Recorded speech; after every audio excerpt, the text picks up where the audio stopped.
Thank you for meeting with me today to go over your lesson that I observed yesterday on reading strategies for the reading block. So you did a lesson on identifying unfamiliar words and a reading strategy for that, and then you did small group word study lessons where the students you were introducing their new word study sort for the week.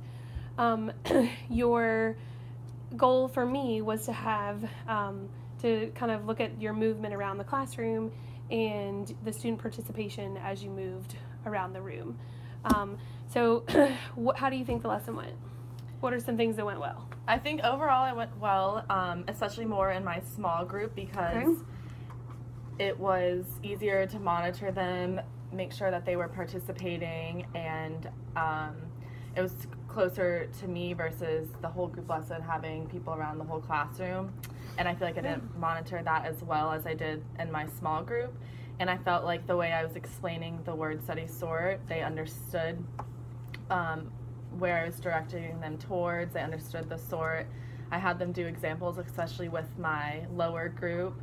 I used a whiteboard to show the examples of the endings and how they change differently depending on if there was a vowel before a letter or a word that ends with a Y, or if it ends with a consonant before a Y. And I felt like they really understood it. And I was more thorough because they kept saying, oh, this sort is easy, but I tried to explain to them, well, you're not going to have the words in front of you when you're taking your test, so you really have to think about the rule that we're talking about. And then I had them explain it in their own words, which they all were able to do, and then they had said a sentence with the words. And then with the other groups, it kind of was the same way, but they focused on different things. So for one group, I had to go over different meanings of prefix of the word, and then they had questions on some of the meanings of the words, and I tried to use what we went over to help them figure out what that was.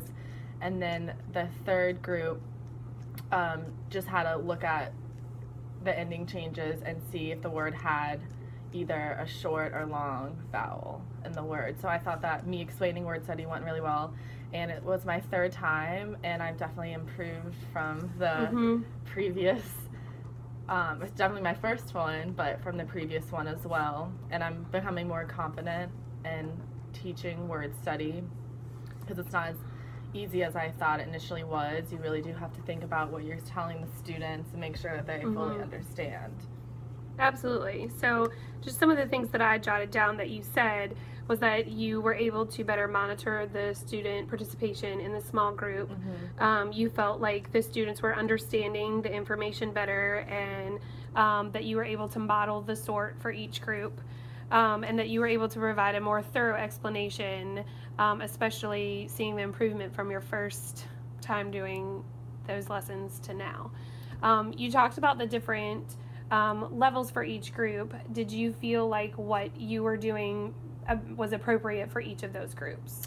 Yes, I did. I mean, I feel like in reading sometimes the time gets away from me, but I'm getting a lot better at managing that time that I have in stations. And when there's 3 stations, it's a lot easier than having 4, for example. But I always try to start with the lower group because I feel like it may take a longer time for them to understand the sort.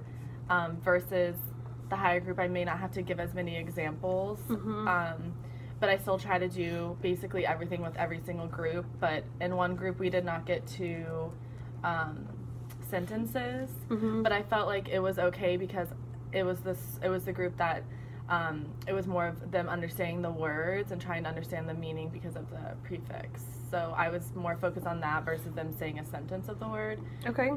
Because that was kind of seeing if they understood the word or not versus then having them do a sentence after, because I was kind of already doing that just in a different way. And then with it, for my movement, I did sit down so I could explain it, but I felt like I would go up and go to the few people that I saw struggling or taking longer to sort to make sure that they were doing it correctly, and then I would go and check or try to make sure I was looking at everyone's words and make sure that they were sorting it correctly, and then I go over it and make sure everyone's following along. And I can tell when people are following along and not because I tell them to point at the words. So. Right. Okay, so since you brought up the movement, would you like to see the movement chart that I did while you were in the classroom. Yes.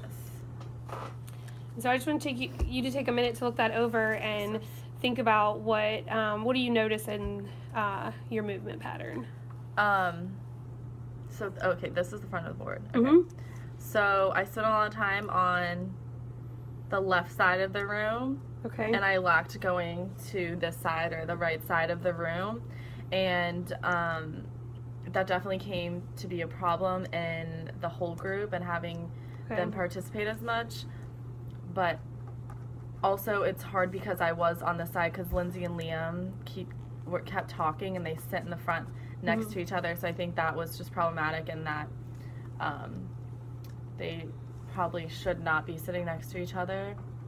But I think that there was an issue with participation, and I'm not sure if it was because it was after lunch or they weren't understanding what I was saying. So maybe if I was move more around the room and then given them time to talk with a partner or just something like that and walk around the room, it would have been better participation versus me just standing up at the room and then like the same two people raising their hands. Okay. So what I hear you saying is that you notice in your data that you spend a lot of time on the one side of the classroom, specifically to address some issues with two students, but that you did notice sort of a lack of participation during your whole group lesson, and that by moving around the room a little bit more, you might be able to include some of those kids on the other side or even in the back of the room. Yes. Is that... So I'm going to put that down for something that we, a concern that you have is the student participation during whole group. And your focus on the left side of the classroom. You did also say that those two particular students, what do you think you could address how do you think you could address the issues with those two children? Well, during the lesson or after? And either one. Well, I mean, that's why I was trying to stand next to them, but I think I need to maybe use our behavior plan and discuss that they cannot talk while I'm talking, unless I had given them instructions to do like a think, pair, share. And then maybe having them move seats would be the best option. Because it's not only been an issue during this lesson, it's been since they've been sitting next to each other for about probably like 2 weeks, I think. Okay, so moving the two students to different seats in the classroom so they're not right next to each other. Yeah. And so another thing that you mentioned that you'd like to do for maybe the next lesson is a think, pair, share to give them a chance to talk to each other. I think that would be a great idea. And then you also mentioned earlier that you really want to work on moving around the room a little bit more. Yeah. So maybe the next time we do a lesson, I can go ahead and do another movement plan for you, and we can see how, see what the difference is, how much participation has changed after you've had an opportunity to move around the room a little bit more. Yeah. So I think sometimes I just not forget, but there's a lot of things going on at once, and just thinking about the whole lesson and looking at my movement patterns, it definitely shows me how important it is to make sure you're going around the whole room and not just staying on one side, because it really does lose participation and people's paying attention and staying engaged. Well, and I know the Promethean board is at the front of the room, so we kind of feel like we're stuck there, but what do you think what's one way you could maybe get the students more involved in that part to allow you to move around? I do this in math a lot, but I just haven't really done this in reading, but I could have them actually come up to the board, because then I think they would want to participate because they do like using the Promethean board. Absolutely. And so they would probably pay attention better. So have students come to Promethean board.